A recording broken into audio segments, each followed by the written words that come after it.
Hi, my name is Dhvanisha, and today I'm presenting a Stopwatch JavaScript project using HTML, CSS, and JavaScript.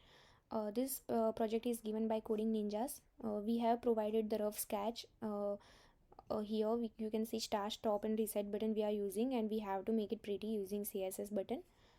And let's just go to web page of Stopwatch. I have created. So here you can see our minute, second, and millisecond digits are available, and we have start, stop, and reset buttons. When we click on the start button, it will start the timer. When we click on the stop button, it will stop the timer. And when we again click on the start timer, it will be resuming the timer from where it left off.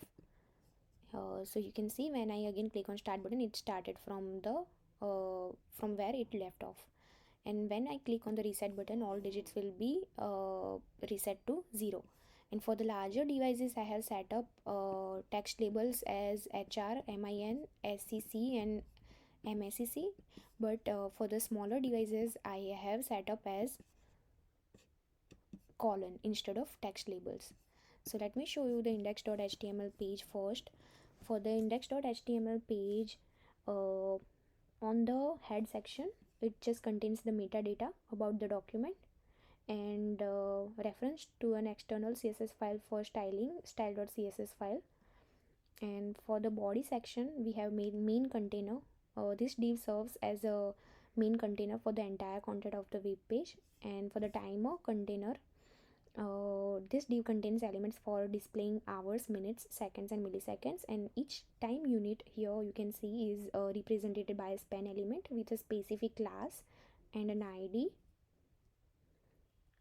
And the time units are separated by colons and accompanied by a text label, which are HR, minute, second, and millisecond. And then we have button containers with the start, stop, and reset button.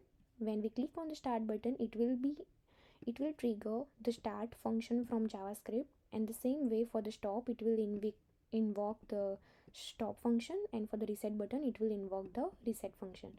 And here we are importing the JavaScript file, which is index.js. Let me quickly show you the style.css file. On the body section, we are giving the displays flags and justify content and as center, which basically means you can see digits and buttons are presented at the center of the page. And then we have giving the styling of all the 0-digit text label and button containers.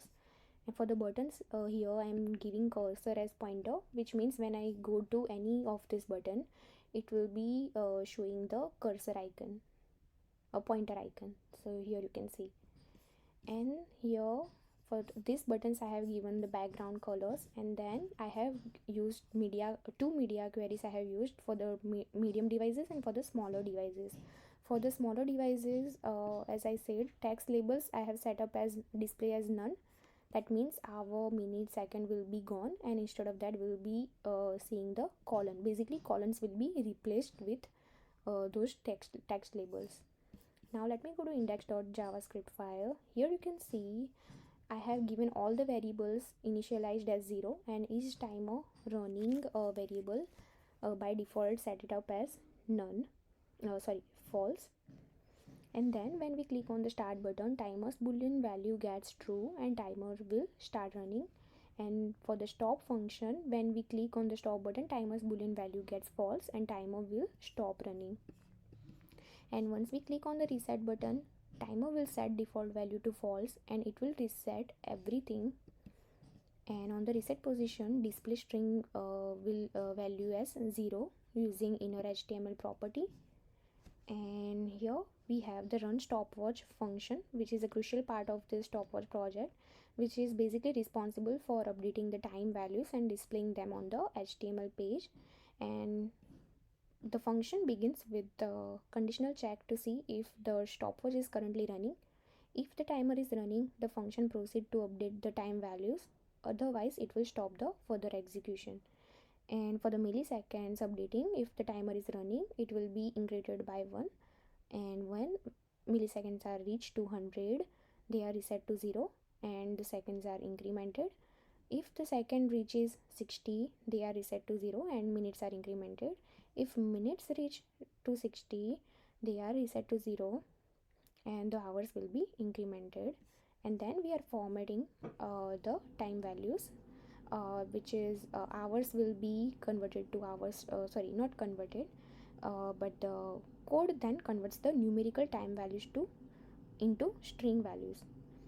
So hour string, minute string, second string and millisecond string, for that we are using the code which is this condition is a part of code that basically formats the time values to have leading zeros for a better visual representation of a representation on a HTML page. So basically this condition is checking if the value of hour string, minute string, second string and millisecond strings is less than 10, then if it is, then code adds a leading zero to the string representation of our string, minute string, second string and millisecond string. And the purpose of this is to ensure that the display hours always have 2 digits. So instead of displaying as 1, it will be displaying as 0 1. And at the end we are updating the HTML display. The formatted time values are then used to update the corresponding HTML elements and the inner HTML property set for the elements with IDs hour, minute, second and millisecond.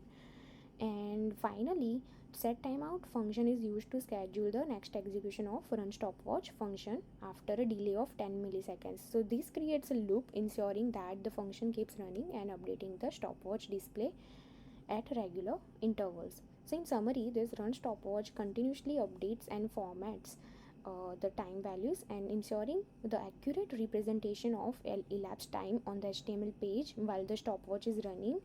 And the use of set timeout provides a smooth and continuous update mechanism. And here I have hosted a GitHub link where you can see your time stopwatch web page. Let me show you. So when I paste this link, you can see my timer. And also on the GitHub I have uploaded all the documents, and here readme.md file is also added. And here you can go live at this link which I just showed by pasting here. And here I have given some summary of this project, and that's it. Thank you.